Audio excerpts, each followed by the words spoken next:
Assalamualaikum warahmatullahi taala wabarakatuh. Berjumpa lagi kita dalam kelas yang seterusnya, operasi pengeluaran tanaman OPT, masih lagi di bawah Koku 2 tetapi work activity yang keempat, tajuk bahan dan alatan semaian, dalam kurungan 1 lah. Sebab subtajuknya jenis-jenis bahan dan alatan semaian. Okey, untuk menyemai apa-apa biji benih ataupun tanaman, kita mestilah mempunyai alatannya lah. Alatan dan bahan. Antara alatan yang diperlukan adalah tray semaian, sudik tangan, penyembuh air, serampang tangan. Okey, sudik tangan ni biasalah untuk menggemburkan bahan. Kemudian serampang tangan pun sama untuk menggemburkan. Fungsi antara sudik tangan dan serampang ni samalah. Kemudian tray semaian untuk menyemai, untuk meletakkan biji benih. Kemudian penyembuh air ni dikhaskan untuk menyembuh air, menyiram air selepas kita semai. Okey, kemudian yang tadi alatan, sekarang ni bahan untuk semaian.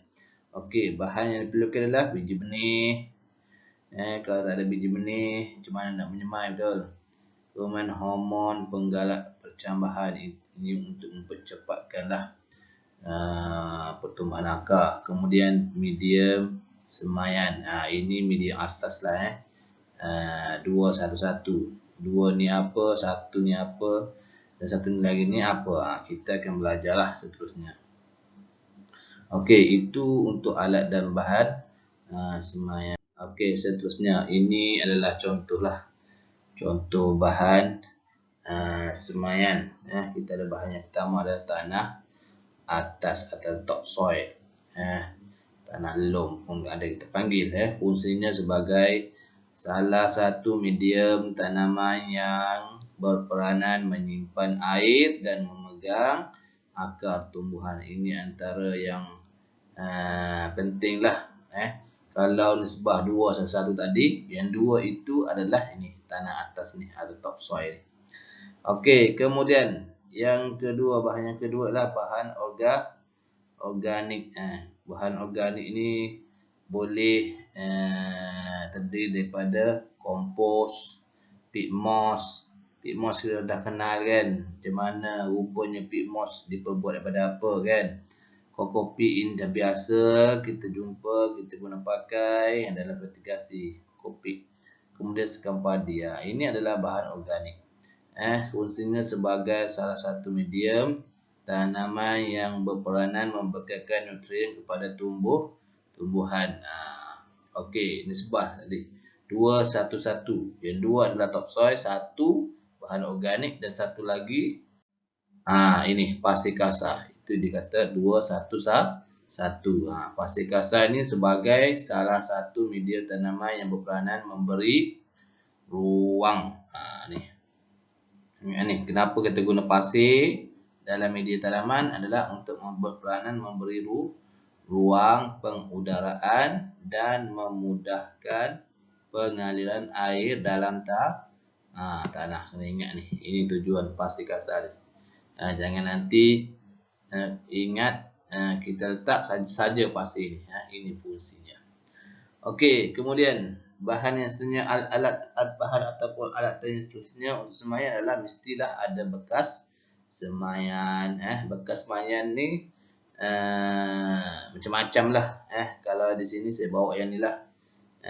Bekas semaian boleh daripada kayu, plastik, macam-macam lah. Polystyrene pun ada.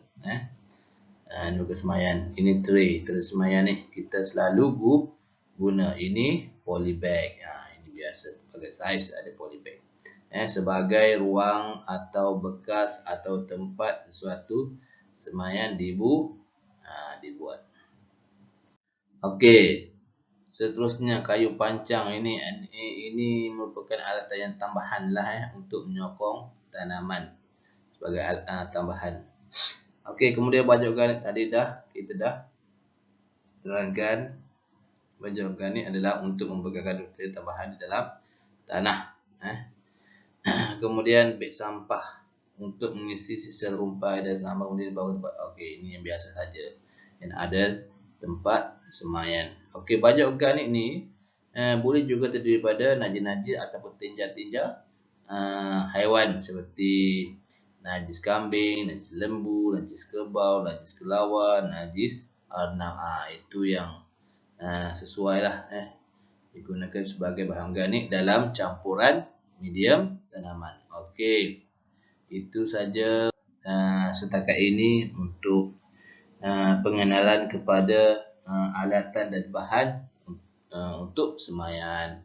Okey, nanti jumpa lagi. Assalamualaikum warahmatullahi wabarakatuh.